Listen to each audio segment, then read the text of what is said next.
Magandang araw mga kababayan. Narito na ang pinakabagong ulat sa lagay ng panahon ngayong araw, July 2, 2026, Thursday. Nakalabas na ng PAR si Bagyong Henry at patuloy nating minomonitor ang isang malakas na bagyo sa malayong silangan na inaasahang lalapit sa bansa sa mga susunod na araw. Alamin natin ang kasalukuyang track nito. Para naman lagi kang updated sa lagay ng panahon, i-click mo lang ang subscribe button. Sa kasalukuyan, ang southwest monsoon o habagat ang siyang nakakaapekto sa kanlurang bahagi ng southern Luzon, Visayas at Mindanao. Kasabay nito ang tropical depression sa labas ng Philippine Area of Responsibility na dating si Henry at ngayon ay nasa kanlurang bahagi ng Luzon. Habang sa silangang bahagi ng bansa ay may isa pang mas malayong sistemang patuloy na binabantayan sa mas mahabang forecast. Dahil dito, ang weather picture natin ngayon ay may kombinasyon ng habagat, easterlies, localized thunderstorm at mas malawak na impluensya ng mga tropical system sa paligid ng bansa. Ngayong umaga, ang tropical depression na dating si Henry ay tinatayang nasa layong 610 kilometers west ng Bacnotan, La Union. Ang maximum sustained winds nito ay nasa 55 kilometers per hour. Malapit sa sentro, may gustiness hanggang 70 kilometers per hour at kumikilos ito west-northwestward sa bilis na 25 kilometers per hour. Meaning, tuluyan na itong papalayo sa kalupaan ng Pilipinas habang nasa labas na ng PAR, pero hindi pa rin ganap na nawawala ang epekto nito sa mas malawak na daloy ng hangin at panahon, lalo na sa habagat na patuloy na aktibo sa kanlurang bahagi ng bansa. Ngayon, unahin natin ang forecast weather conditions sa mga lugar na mas direktang naaapektuhan ng habagat. Para sa Palawan at Occidental Mindoro, ang forecast ay cloudy skies with scattered rains and thunderstorm. Ang dahilan nito ay ang southwest monsoon. Ang hangin mula timog kanluran ang nagdadala ng mas maraming halumigmig mula sa dagat papasok sa mga lugar na ito. Kaya mas makapal ang ulap at mas mataas ang posibilidad ng pabalik-balik na pag-ulan sa loob ng maghapon. Hindi ito basta simpleng panandali ang ambon lamang. May mga pagkakataon na ang ulan ay pwedeng tumagal at lumakas sa ilang bahagi. Kaya may malinaw na panganib ng flash floods at landslides, lalo na sa mga mababang komunidad, sa mga lugar na malapit sa ilog at sapa at sa mga bahaging may matatarik na terrain.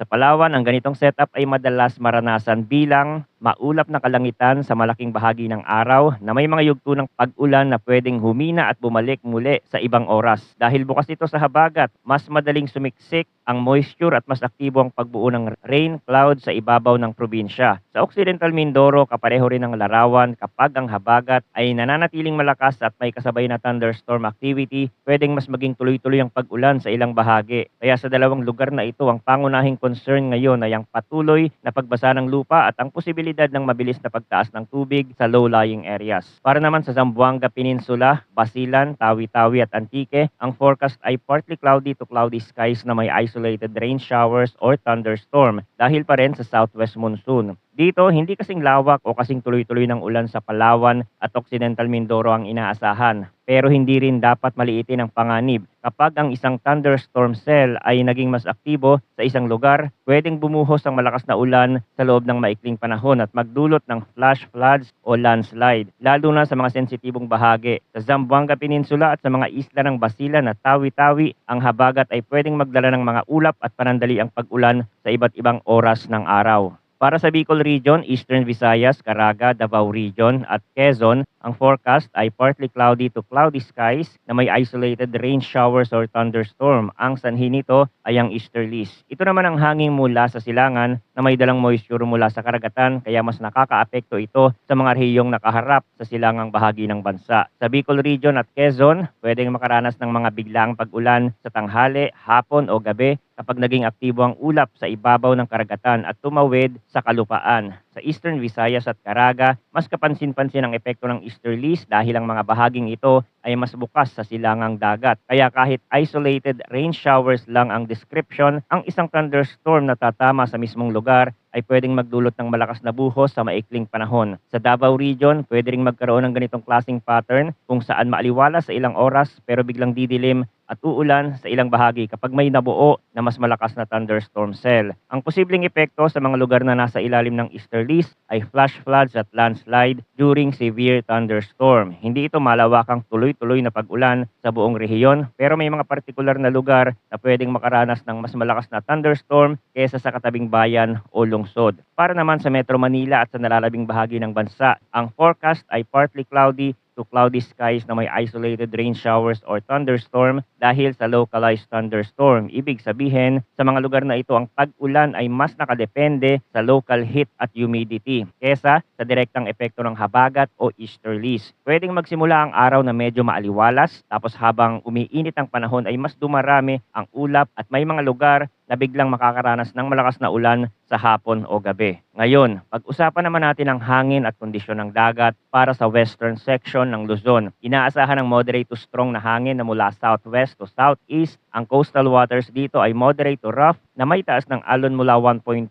hanggang 2.5 meters. Ito ang bahagi ng bansa na mas dapat bantayan pagdating sa dagat dahil dito mas ramdam ang impluensya ng habagat at ng mas malawak na pressure pattern sa kanlurang bahagi ng Luzon. Sa mga baybayin ng Western Luzon, mas magaspang ang dagat at mas mapanganib ang kondisyon para sa maliliit na bangka at iba pang katulad na sasakyang pandagat. Para sa Visayas at sa nalalabing bahagi ng Luzon, light to moderate ang hangin na mula east to southeast at ang coastal waters ay slight to moderate mula 0.6 hanggang 2.1 meters. Generally, hindi pa ito ang pinakamapanganib na kondisyon ng dagat pero hindi rin dapat maliitin lalo na kung may kasabay na thunderstorm activity sa karagatan. Para naman sa Mindanao, light to moderate ang hangin na mula south to southeast at ang coastal waters ay slight to moderate din mula 0.6 hanggang 2.1 meters. Sa kabuuan, mas manageable ang kondisyon ng dagat sa maraming bahagi ng bansa kumpara sa mga panahon ng direktang pagtama ng malalakas na bagyo. Pero pwede pa rin itong mabilis magbago kapag may bigla ang pagbuhos ng ulan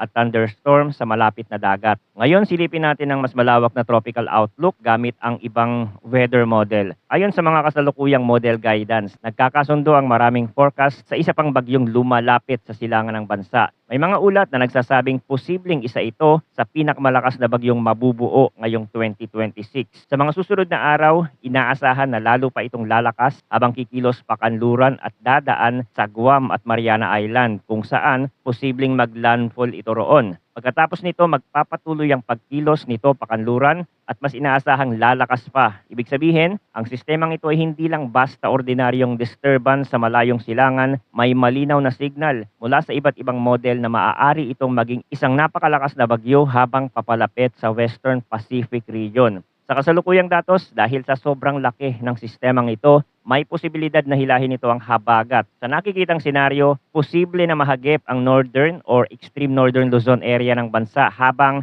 papalapit at bago tuluyang lumihis ang track nito paitaas. Gayunman, mahalagang idiin na dahil malayo pa ang sistemang ito, hindi pa tiyak ang kasalukuyang direksyon na ipinapakita ng mga model at marami pang pwedeng magbago sa lakas at sa kilos nito sa mga susunod na araw. Ito ang normal sa long range forecast. Sa unang tingin, mas malinaw pa lang ang signal ng development at ang potensyal ng isang napakalakas na bagyo pero ang eksaktong ruta nito ay pwede pang gumalaw pahilaga, pakanluran o bahagyang lumihis depende sa magiging kondisyon ng paligid. Sa pagpasok nito sa Philippine Area of Responsibility sa susunod na linggo, tatawagin itong Bagyong Inday kung mananatili ang kasalukuyang senaryo. Manatiling nakatutok sa mga susunod na updates tungkol sa lagay ng panahon dito sa ating channel. Maraming salamat sa inyong panonood at mag-ingat po tayong lahat.